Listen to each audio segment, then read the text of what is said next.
राधे राधे दोस्तों। आज हम आपको सुनाएंगे एक बहुत ही कंजूस सेठ की कहानी। अगर आपको हमारी कहानी अच्छी लगती है तो प्लीज़ आप हमारे चैनल को लाइक करें, सब्सक्राइब करें और शेयर करें। एक नगर में एक बहुत ही कंजूस सेठ रहता था। वह इतना कंजूस था कि लोग उससे रास्ता काट लेते थे। वह इस तरह का कंजूस था कि लोग उसके चर्चे दूर दूर तक होते थे उसकी कंजूसी के। वह दमड़ी भी किसी को एक दमड़ी भी देने को तैयार नहीं होता था। यहाँ तक कि वह अपनी सांसें भी सोच समझ कर लेता था। उसको जो यह सोचता था कि अगर मैंने सांसें ज़्यादा ले ली तो कहीं मैं मर ना जाऊं, इसलिए सांसें बहुत गिन चुन के वह लेता था। उसका अपनी सांसों पर पूरी तरह से नियंत्रण था और सांसों को नियंत्रण करने का उसे बहुत अच्छा अनुभव हो चुका था।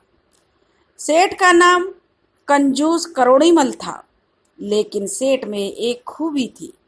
वह श्री कृष्ण का भक्त था, श्री कृष्ण की पूजा करता था। एक बार सेठ ने सोचा कि गंगा स्नान करके आऊं और वह गंगा स्नान के लिए घर से चल दिया। जब वह गंगा स्नान के लिए गंगा घाट पर पहुंचा तो वहां पर श्री कृष्ण जी ने सोचा कि यह निपट मूर्ख सेठ है और मेरा तो भक्त है, क्योंकि सेठ भगवान की तो जो पूजा करते हैं, भगवान के तो जो भक्त हैं सभी को प्यारे लगते हैं। तो भगवान ने सोचा क्यों ना मैं अपने इस सेठ की, जो कि इतना लालची है, इतना कंजूस है कि चाहे चमड़ी जाए पर दमड़ी ना जाए, क्यों ना मैं इसकी परीक्षा लेकर देखूं। जब वह सेठ गंगा जी में डुबकी लगाने के लिए अंदर गया तो एकदम से कृष्ण जी ने उसके सामने पंडित का रूप धरकर प्रकट हो गए और कहने लगे, यजमान मुझे कुछ दक्षिणा दे दो। कंजूस सेठ करोड़ीमल कहता है, श्रीमान जी मेरे पास कोई पैसा नहीं है। अब भगवान श्री कृष्ण कहते हैं, कोई बात नहीं, अगर तुम्हारे पास पैसा नहीं है तो कोई बात नहीं, तुम संकल्प कर लो कि मुझे कुछ दक्षिणा दोगे। अब वह सोचने लगा कि चलो संकल्प कर लेता हूँ, इसमें क्या है। तो सेठ ने थोड़ी देर सोचा और वह कहने लगा, ठीक है, मैं तुम्हें एक सिक्का देने का संकल्प करता हूँ। और सोचता है कि पंडित को कौन सा मेरा घर का पता मालूम है जो मुझसे लेने आएगा। और 1 रुपए का जो पंडित ने संकल्प कर लिया। अब जब अगली बार मेरे सामने आएगा, कृष्ण जी कहने लगे जो पंडित के रूप में थे, कि अगली बार जब तुम मेरे सामने आओगे तो मैं तुमसे 1 रुपया लूँगा। पंडित सेठ कहने लगा कि ठीक है, जब मैं तुम्हारे सामने आऊँगा तो तुम मुझसे 1 रुपया मांग लेना। सेठ मन ही मन बड़ा खुश हो रहा था। चुपचाप निकल जाऊँगा, पंडित को कौन सा मेरा घर मालूम है जो मेरे घर आ जाएगा। अब पंडित ने गंगा घाट से स्नान किया और अपने घर के लिए चुपचाप निकल गया। घर जाकर वह विश्राम करने के लिए लेट गया और सो गया। थोड़ी देर में दरवाजे पर किसी ने दरवाजे को बजाया। जब दरवाजे पर आहट हुई तो सेठ की पत्नी बाहर जाकर देखने लगी तो भगवान श्री कृष्ण पंडित के रूप लेकर उनके घर के दरवाजे की कुंडी बजा रहे थे। पंडित जी ने उसकी पत्नी से कहा कि सेठ जी से कहाँ हैं। पंडित जो सेठ की पत्नी थी वह बोली, आपको क्या काम है। तब जो पंडित बने श्री कृष्ण जी थे कहने लगे कि यजमान से मुझे 1 रुपए का सिक्का लेना है, क्योंकि उन्होंने 1 रुपया सिक्का देने का संकल्प किया था। अब वो घर आ गए हैं, उनसे बोलो कि मैं आ गया हूँ उनसे घर पे सिक्का लेने के लिए, मुझे वह सिक्का दे दें। जब कंजूस सेठ करोड़ीमल की पत्नी अंदर गई और उसने सेठ से बताया कि आपने किसी को कोई संकल्प किया था। सेठ ने कहा, हाँ, सुबह एक पंडित को बोला था कि तुम्हें 1 रुपए का सिक्का दूंगा। पत्नी कहने लगी, तो ठीक है। अब वो पंडित बाहर आ गया है और अपना सिक्का मांग रहा है। सेठ कहने लगा, एक काम कर, तू जाकर उससे कह दे कि मैं बीमार हूँ, फिर कभी आना। सेठ की पत्नी जाकर कहने लगी कि पंडित जी मेरे पति बीमार हैं, आप बाद में आ जाना। श्री कृष्ण बने पंडित जी मन ही मन मुस्कुराए और कहने लगे, कोई बात नहीं, मैं थोड़ा इंतजार कर लेता हूँ जब तक आप मुझे भोजन करवा दीजिए। पत्नी ने जाकर पति को कहा कि पंडित जी तो कह रहे हैं कि मैं इंतजार कर लेता हूँ, मुझे भोजन करा दीजिए, जलपान करा दीजिए। अब सेठ कहने लगा कि एक सिक्के के साथ साथ अब उसको जलपान का भी कराना पड़ेगा तो कितना खर्चा हो जाएगा। सेठ ने अपनी पत्नी से कहा कि तुम जाकर उससे बोल दो कि सेठ जी मर गए हैं।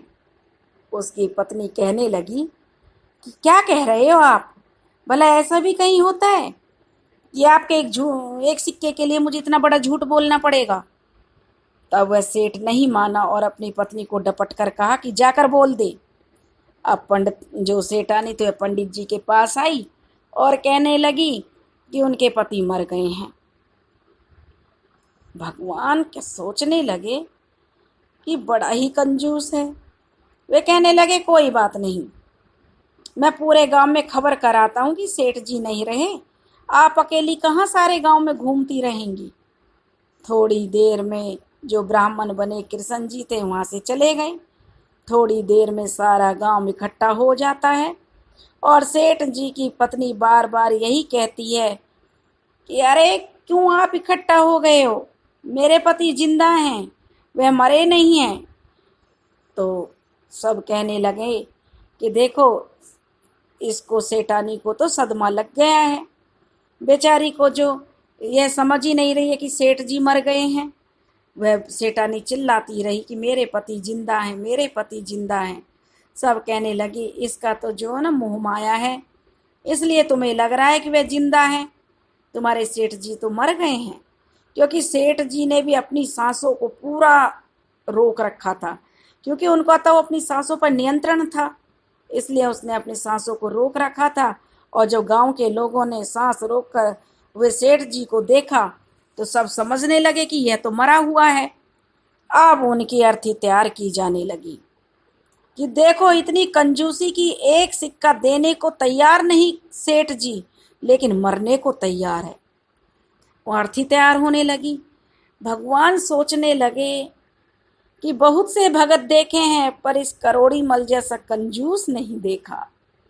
मन ही मन बहुत मुस्कुराए, सोचने लगे भगवान कि अब मैं क्या करूं। तब गांव के लोग अंतिम यात्रा के लिए अर्थी तैयार कर रहे हैं और अंतिम यात्रा के लिए सेठ जी को ले जाने लगे। तो पंडित जी ने, जो कृष्ण जी थे, पंडित जी बने हुए थे, लोगों से कहा कि देखिए मुझे सेठ जी के कान में कुछ कहना है। जो गांव के लोग थे कहने लगे, भैया वह तो मर गया है, वैसे तुम्हें जो कहना है वह कह लो। भगवान श्री कृष्ण कहते हैं कि सेठ जी, सेठ के कानों में चुपचाप कहते हैं, सेठ जी आंखें खोलो, मैं बैकुंठ से आया हूँ, तुम्हारे लिए मैं बैकुंठ से आया हूँ, जो मांगना है मुझसे मांग लो। सेठ जी यह सुनते ही बड़े खुश हो गए कि मेरे लिए भगवान बैकुंठ से आए हैं।